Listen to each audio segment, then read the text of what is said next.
రాజధాని అమరావతిని గ్రాఫిక్స్ అంటూ ఎద్దేవా చేసిన ఈ పనికిమాలిన వైఎస్ జగన్మోహన్ రెడ్డి బతుకంతా గ్రాఫిక్స్తోనే నిండిపోతుంది. ఎలా అంటారా?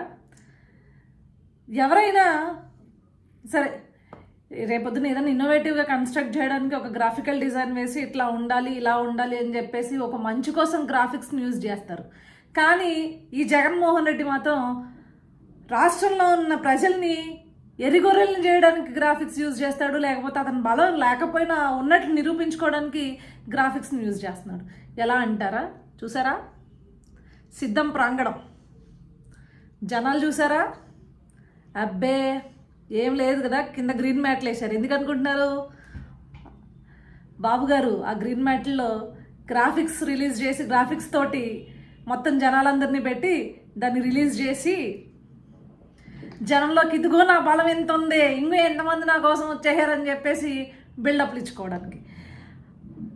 అద్దంకిలో మీటింగ్ అయితే కృష్ణా జిల్లా నుంచి కూడా బస్సులు వెళ్తున్నాయి, పశ్చిమ గోదావరి జిల్లా నుంచి కూడా బస్సులు వెళ్తున్నాయి. అయినా కూడా సభా ప్రాంగణం నిండలేదు.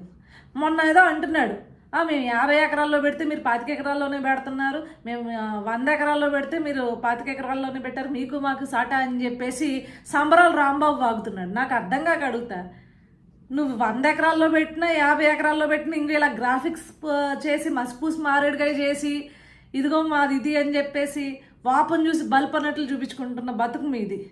ఇంకా ఎవరిని నమ్మిస్తున్నారు మీరు?